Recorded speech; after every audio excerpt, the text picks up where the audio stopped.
What if I were to tell you that tight ankles are actually protecting you from something worse? You can't squat with your heels down, so you immediately blame ankle mobility. You stretch, you roll, you work on calf flexibility for months with zero improvement. But here's what's really happening. Your ankles are doing their job, protecting you from poor hip control and weak squat patterns. I'm Ryan, I'm 52, and after decades of martial arts and movement coaching, I can tell you the real issue isn't what you think it is. Today, I'll show you why ankle stretches fail, how to test what's really going on right now, and one movement that builds the hip strength and mobility your squat has been missing. First, let me show you how to discover what's really limiting your squat in about 30 seconds. Try to squat as deep as you can with your heels flat on the ground. Go ahead, try it right now. Now you probably feel your heels wanting to lift, or you couldn't get as deep as you'd like. Now here's what just happened and why that's actually good news for you. Your ankles aren't tight, they're smart. When your hips need more strength and mobility, your body limits ankle motion as protection. The ankle restriction is the symptom, and hip control is what you need to work on. Because now your hips can actually do their job. And this means that you're one movement away from fixing this. So instead of fighting your ankles, let me show you the move that's going to help you to teach your hips to work properly. This is called the Frogger, and it's one of the movements that we have in our Elements program. Notice how this teaches to control that squat position every single time. Now, I want you to check this out. Now, I start in a squat position. I'm going to place my hands forward, shift my weight onto my hands, then I pull myself forward and I hop my feet back into the squat. Now here's why this works when ankle stretches don't. Every rep of the Frogger builds hip mobility, core strength, and proper squat mechanics all at once. And here's how to build on this no matter where you're starting from. Start off with just the squat hold.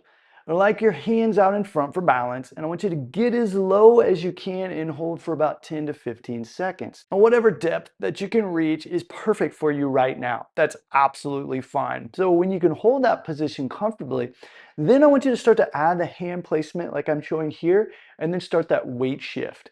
Now this is key for building the foundation first, and every small improvement is going to build towards the full movement. Now you might be thinking that this looks challenging or you're worried about your wrists. Let me show you exactly how to progress this safely. Now if you need to start with tiny hops, that's just fine.